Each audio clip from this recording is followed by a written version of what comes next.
Porque veja, no capítulo 14, Moisés está diante do maior desafio da sua vida ministerial. Moisés estava diante de uma perseguição que estava se aproximando, de um exército muito numeroso e poderoso, com os carros e cavalos de Faraó, e Moisés não tinha toda a estrutura daquele exército. Moisés estava diante do mar em que só tinha uma escolha: ou era o milagre, ou tudo ia perecer. Entenda que Moisés estava diante do mar. Mas é tão interessante que o Deus que colocou Moisés diante do mar é o Deus que trabalha desde o início da sua história. Por quê? Porque quando Deus levanta e escolhe Moisés, não é para elevar a história de Moisés apenas, mas é para trazer livramento ao povo. É por isso que muitas vezes você olha e diz: parece que o peso vem só para mim, parece que a situação contrária é só comigo, parece que tudo é mais difícil para mim. É porque a vitória que Deus tem para você não é só para você, é para um povo que se chama pelo seu nome. Porque quando Deus te abençoa, Deus abençoa a tua casa, a tua família, Deus abençoa a tua descendência. Porque a Bíblia diz que se a maldição ela vai até a quarta geração, a palavra nos diz que a bênção do Senhor vai até 1000 gerações. Então quer dizer, o que foi maldição até aqui vai ser transformado em bênção.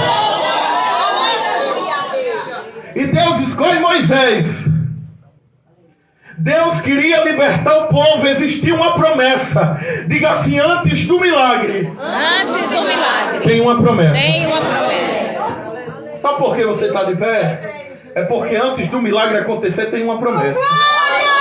Sabe por que tentam te parar? Tentam fazer você retroceder, mas não conseguem? Não é por sua causa não. É por conta da promessa. Sabe por quê? A palavra diz: passarão os céus e a terra, mas a minha palavra jamais passará. Ei, você não está de pé porque você não é bonito. Você não está de pé porque você é melhor do que ninguém. Mas é porque ele olhou lá de cima e disse a ele: ela tem uma promessa.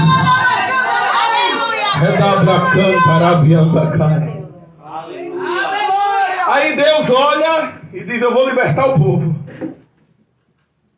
Os anos se passaram. Existia uma promessa, mas o povo não via nada. Aleluia. O avô olhava para o neto, o neto olhava para o pai, o filho, e o povo continuava sendo oprimido pelas mãos do Egito. Mas existia uma promessa. Aleluia. E logo eu entendo Glória a Deus. que quando existe uma promessa, Aleluia. não importa a circunstância. É verdade. Louvado seja Porque Deus não depende de circunstância favorável para fazer nada. Deus não precisa de boa previsibilidade. Quando Deus quer mudar, meu irmão, a economia do país pode estar de cabeça para baixo. Lula pode fazer macumba até umas horas. Mas quando Deus decide abençoar, ninguém pede. Deus não precisa de circunstâncias favoráveis para fazer acontecer. Aí alguém diz: não, irmão, mas agora a economia vai para lá. Irmão, não se preocupe. Se tem promessa, tem milagre. Glória a Deus. Existia uma promessa. Existia uma promessa. Aleluia. Os anos se passaram e o povo era oprimido. Só que tinha um segredo. Faraó olhava para o povo e o povo comia pouco, trabalhava muito, mas o povo não parava de crescer.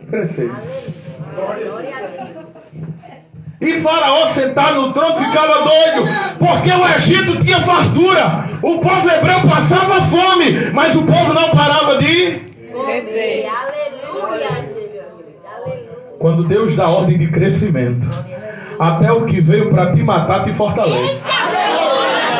Quando Deus dá ordem de crescimento, até aquilo que veio para afligir tua alma, para parar teu ministério, é combustível. É por isso que a luta não mata crente.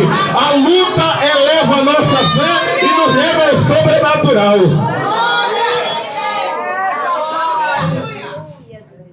E o povo crescia.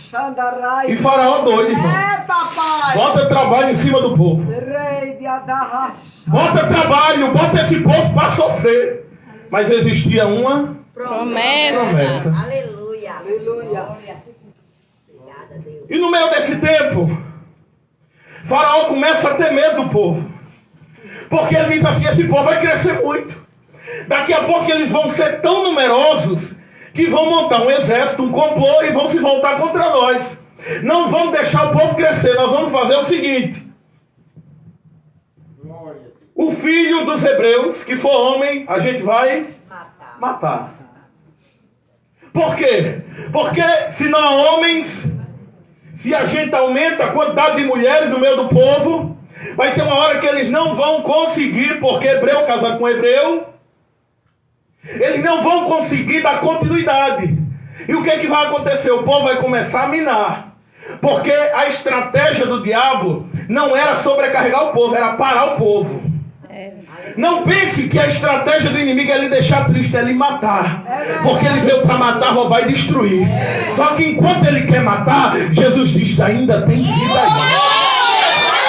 Enquanto ele quer parar, Jesus está dizendo, ainda tem força. Enquanto ele quer humilhar, Jesus honra. Porque Jesus sempre vai fazer o que ele quer. Jesus nunca precisou de autorização de ninguém para fazer nada. Aí ele diz, vamos matar.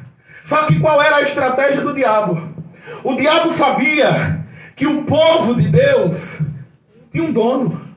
Aleluia. Quem tem revelação é a igreja, não é o diabo. Você acha que se o diabo tivesse revelação, ele ia mandar matar todos os meninos? Não. Ele não sabia qual era. Ele disse, não, então você mata os meninos, porque aí, se o escolhido vier por aí, a gente mata ele, acabou a história. Só que quando Deus tem um propósito, todas as coisas cooperam para o bem daqueles que amam a Deus. E no meio dos hebreus, Deus levanta uma mulher chamada Joquebede. A Bíblia diz que Joquebede, certo dia, descobre que estava grávida. E hoje, quando alguém descobre que está grávida, é uma festa. Mas naquela época não era. Por quê? Porque existia uma sentença. Existia uma lei, existia um estatuto. Se fosse menino ia morrer. E ninguém quer gerar para matar. Porque quem gera quer que tenha vida. Ninguém vai abrir uma empresa pensando em fechar. Ninguém quer entrar numa porta para sair do outro lado e a porta fechar. Porque quem gera quer que tenha vida. Aleluia. Só que antes do projeto ser de Joquebede, o projeto veio de cima. Olhei para os montes, de onde me virá o socorro. Tem um faraó querendo matar o menino. Tem um povo ameaçado. De onde me virá o socorro? Aí Jesus diz, olha mais para cima, Joquebede. O meu socorro vem do Senhor, que fez o céu e a terra.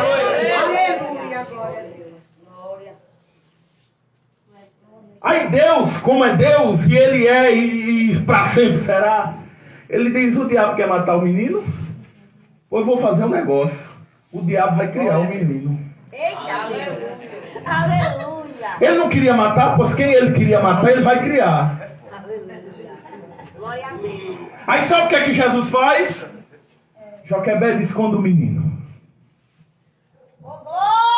Quando Moisés nasce, Moisés não pode nem chorar. É verdade. Porque Moisés já nasce escondido. Aleluia! Porque se Moisés fosse visto, ele seria morto. Sabe por que é que Deus nos esconde? É porque Ele está preparando algo maior. Tem gente que quer ser visto o tempo todo. Olha eu aqui, irmão. Quando Jesus lhe esconder é para preservar a promessa. Quando Jesus lhe esconder, adore. Porque se é dentro da caverna, adore. Se é no meio do deserto, adore. Aonde você for, tem milagre para acontecer. Aí ela esconde o menino. Amordaça o menino, porque o menino não podia chorar. Ela não podia ficar, pastor Ivan, para cuidar do menino. Por quê? Porque se ela ficasse dentro da tenda, alguém ia desconfiar. E o menino, ele começa a crescer, sem poder falar, sem ter voz ativa.